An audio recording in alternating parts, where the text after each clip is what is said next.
दोस्तों आज का वीडियो कुछ खास होने वाला है क्योंकि आपके पास मौका है आईफोन 16 जीतने का, वो भी सिर्फ ₹1 में। तो जानने के लिए वीडियो को एंड तक जरूर देखना। छलावे की रात, ट्रेन मुंबई से दिल्ली के लिए रवाना हो गई थी, पर काशी के माँ बाप को नहीं पता था कि उन्हें एक रात जयपुर में भी बितानी पड़ेगी, जो शायद उनकी जिंदगी की सबसे भयानक रात होगी। ये बात तब की है जब 14 साल का काशी मुंबई में अपनी फैमिली के साथ रहता था। काशी के माँ बाप रमा और संजीव दोनों दिल्ली के रहने वाले थे और वो दोनों शादी के बाद काम के सिलसिले में मुंबई शिफ्ट हो गए थे। काशी दिल्ली बस एक ही बार गया था जब वो 5 साल का था। बहुत सालों बाद काशी के पापा ने पूरी फैमिली के साथ एक ट्रिप प्लान की। वो अपने बेटे को दूसरी बार दिल्ली ले जाना चाहते थे ताकि वो अपने दादा दादी का घर देख पाए। मुंबई से ट्रेन रवाना हो चुकी थी। काशी मुस्कुराते हुए खिड़की के बाहर अंधेरे में झांक रहा था। उसकी माँ रमा उसके पास ही सो रही थी। सोते हुए रमा को एक सपना आया। अपने सपने में रमा को अपना छोटा बेटा नितिन दिखा। ये बात बहुत अजीब थी क्योंकि अपने छोटे बेटे नितिन को याद करना रमा बहुत पहले ही छोड़ चुकी थी। चलती ट्रेन में सो रही रमा के माथे से पसीना बहने लगा और एकदम से उसकी आंख खुल गई। काशी के पापा संजीव ने जब अपनी बीवी रमा को देखा तो वो बहुत घबराई हुई लग रही थी।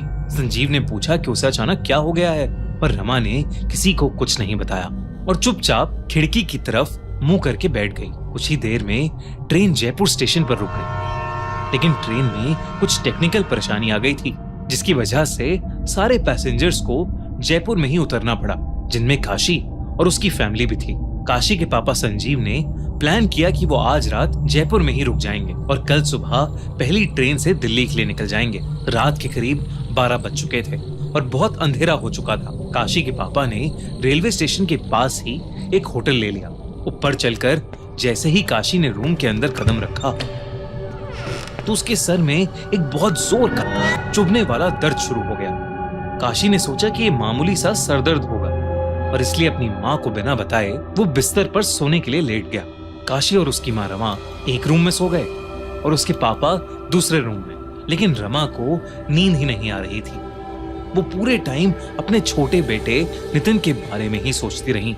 जब काशी 5 साल का था तब उसकी फैमिली में उसके छोटे भाई का जन्म हुआ था जिसका नाम नितिन था, लेकिन नितिन के साथ एक बहुत बुरा हादसा हुआ था। 5 साल का काशी और करीबन 1 साल का नितिन अपने माँ बाप संजीव और रमा के साथ ऐसे ही ट्रेन से एक बार जयपुर जा रहे थे। काशी के पापा संजीव ने जयपुर से वापस लौटते हुए छोटे से नितिन को पूरे टाइम अपने हाथ में ही पकड़ रखा था। पर रात में करीब 2:30 बजे 2 मिनट के लिए संजीव की आंख लग गई। ट्रेन के छोटे से झटके से जब संजीव की आंख खुली तो नितिन उनके हाथ में नहीं था।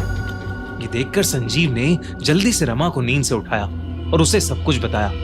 फिर दोनों तुरंत नितिन को पूरी ट्रेन में ढूंढने लगे। वो अपनी आंखों पर बिल्कुल भी यकीन नहीं कर पाए जब उन्होंने नितिन को ट्रेन के खुले हुए गेट के पास बैठा हुआ देखा।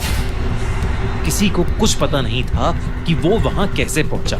रमा और संजीव का दिल जोर जोर से धड़कने लगा और वो लोग जैसे ही नितिन की तरफ आगे बढ़े, ट्रेन में एक और झटका लगा और नितिन ट्रेन के बाहर अंधेरे में गिरकर कहीं गायब हो गया। रमा की ये देखकर चीख निकल गई। दोस्तों अब मैं आपको बताता हूँ कि आप सिर्फ ₹1 में आईफोन 16 कैसे जीत सकते हैं। जैसे आप जानते ही हैं 29 मार्च को टाटा आईपीएल मैच है गुजरात और मुंबई के बीच। आपको बस मैच शुरू होने से पहले डिस्क्रिप्शन और पिन कमेंट में दी गई लिंक से My11 सर्कल ऐप डाउनलोड करके उस पर अपनी टीम बनानी है। ये देखो कैसे दिल्ली के जय कुमार प्रसाद ने थार जीती है। तो आप आईफोन तो जीत ही सकते हो। गिव अवे कॉन्टेस्ट को ज्वाइन करो और जीतो ब्रांड न्यू आईफोन 16। और इस कॉन्टेस्ट की फीस है सिर्फ ₹1 और ये कॉन्टेस्ट सिर्फ खूनी मंडे के सब्सक्राइबर्स के लिए एक्सक्लूसिव है और गुजरात वर्सेस मुंबई मैच के लिए ही वैलिड है। सिर्फ इतना ही नहीं, मेगा कॉन्टेस्ट में पार्ट लेकर आप जीत सकते हैं ₹3 करोड़ और एक थार, वो भी हर दिन। डिस्क्रिप्शन में दिए हुए लिंक से ऐप डाउनलोड करो और यूज करो हमारा कूपन कोड MECNEW और आपको डिपॉजिट करते ही मिलेगा 20% एक्स्ट्रा कैश। मैंने तो अपनी टीम बना ली है। आप भी गुजरात और मुंबई के मैच के लिए My11 सर्कल पे अपनी टीम बना लो। उन्होंने फौरन चेन खींचकर ट्रेन रोकी और बाहर निकलकर नितिन को ढूंढने लगे। लेकिन वो कहीं नहीं मिला। काशी उस समय बहुत छोटा था और उसके माँ बाप ने नितिन के बारे में उसे कुछ नहीं बताया था। साल बीते और काशी को नितिन के बारे में कुछ भी याद नहीं रहा। यही वजह थी कि काशी को अपने छोटे भाई के बारे में कुछ नहीं पता था। ये सब सोचते सोचते रमा की आंखों में आंसू आने लगे थे। तभी उसे अपने बिस्तर के नीचे कुछ हिलता हुआ महसूस हुआ। वो चुपचाप बिना हिले पता लगाने की कोशिश कर रही थी कि उसकी नजर दीवार पर टंगी घड़ी पर गई। रात के 3:30 बज रहे थे। एकदम से होटल के रूम का टेम्परेचर गिरने लगा और रूम में बहुत तेज ठंड हो गई, जबकि बाहर गर्मी का मौसम था। रमा को जयपुर की गर्मी में तेज ठंड लग रही थी। रमा को कुछ बहुत अजीब लग रहा था। तभी रमा की पीठ के पीछे से एक आवाज आई, माँ, माँ पीछे मुड़कर मुझे देखो ना, मैं हूँ आपका नितिन। रमा के कान में कोई बहुत धीरे धीरे उसे पुकार रहा था और पीछे मुड़ने के लिए बोल रहा था। वो आवाज सुनकर रमा की रूह कांप गई और डर के मारे रमा एक ही करवट में लेटी रही। रमा को ऐसा लगा कि जैसे उसका छोटा बेटा नितिन वाकई उसे पुकार रहा है। वो मुड़ने ही वाली थी पर रुक गई। रमा को कहीं से याद आया कि जब कोई आत्मा पुकारती है तो पीछे मुड़कर नहीं देखना चाहिए।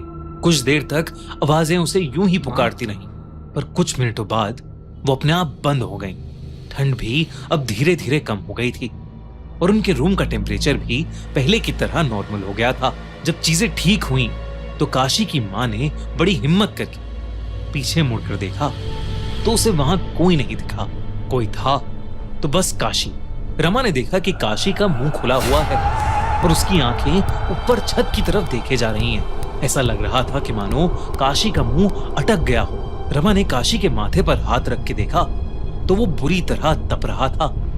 काशी को बहुत तेज बुखार था। रमा ने काशी को दवाई खिलाकर उसके माथे पर गीली पट्टियां रखी, लेकिन उसका बुखार उतर ही नहीं रहा था। फिर रमा ने दूसरे रूम में लेटे संजीव को उठाया और उसे सब बताया। जब रमा और संजीव वापस कमरे में आए तो उन्होंने देखा कि काशी जोरों से कपकपा रहा है। ऐसा लग रहा था कि जैसे उसे दौरे पड़ रहे हों। अचानक से काशी की आंखें सफेद पड़ गईं और वो हवा में ऊपर झूलने लगा और तभी किसी बहुत ही छोटे बच्चे की हंसने की आवाज पूरे कमरे में गूंजने लगी। कमरे की सारी लाइट्स जल बुझ करने लगी, वो लाइट्स भी जिन्हें कभी ऑन किया ही नहीं गया था। रमा और संजीव को कुछ समझ नहीं आ रहा था। संजीव जल्दी से होटल स्टाफ को चीखते हुए मदद के लिए बुलाने लगा। जैसे ही होटल का स्टाफ वहां आया वैसे ही काशी बेजान होकर बिस्तर पर गिर पड़ा और सारी लाइट्स ने भी जलबुझ करना बंद कर दिया। जब रमा काशी के पास गई तो काशी की आंखें बंद थीं। वो बिल्कुल भी रिएक्ट नहीं कर रहा था, इसलिए वो लोग तुरंत उसे पास के हॉस्पिटल ले जाने लगे। लेकिन जैसे ही काशी होटल से बाहर निकला उसकी आंखें अपने आप खुल गईं और उसका शरीर भी अब पहले की तरह तप नहीं रहा था। काशी को ज्यादा कुछ तो याद नहीं था, लेकिन उसने बताया कि उसे एक छोटा बच्चा अपने रूम की खिड़की पर बैठा दिखाई दिया था। उस रात रमा और संजीव काशी की ये बात सुनकर बहुत ज्यादा घबरा गए थे। किसी तरह उन्होंने पास के हॉस्पिटल में ही वो रात काटी और सुबह होते ही वो बस से दिल्ली के लिए निकल गए। काशी अब बिल्कुल ठीक था। ऐसा लग रहा था कि जैसे उसे कभी कुछ हुआ ही नहीं था। दिल्ली पहुंचने पर संजीव, काशी और रमा एक पंडित के पास गए और उन्होंने पूरी कहानी उन पंडित को बताई। पंडित ने काशी के माँ बाप को बताया कि कल जो भी रूम में आकर रमा को पुकार रहा था वो उनका छोटा बेटा नितिन नहीं था, बल्कि कोई और आत्मा थी जो उनकी दुख भरी याद का फायदा उठाकर अपना काम करवाना चाहती थी। उन्होंने काशी के सर पर हाथ फेरकर मुस्कुराते हुए बोला कि अब उन्हें कोई परेशान करने नहीं आएगा। पंडित ने आखिर में काशी के माँ बाप को अलग से भी बोला कि उनके छोटे बेटे नितिन की आत्मा अब भी उनके साथ है और हमेशा उन तीनों की रक्षा करती है। दोस्तों, डिस्क्रिप्शन और पिन कमेंट में दिए हुए लिंक से My11 सर्कल एप्लीकेशन डाउनलोड करना ना भूलें, जिसमें आप जीत सकते हो iPhone 16 और मेगा कॉन्टेस्ट में 3 करोड़ तक जीत सकते हो। साथ ही साथ डिपॉजिट पर 20% एक्स्ट्रा कैश। मैंने तो अपनी टीम बना ली है, आप भी बनाओ और जीतो ढेर सारे प्राइजेस। दोस्तों, कैसी लगी आपको ये कहानी? अगर आपको ये कहानी अच्छी लगी तो जल्दी से हमारे चैनल खूनी मंडे को सब्सक्राइब कर दीजिए और हाँ, बेल आइकन दबाना मत भूलना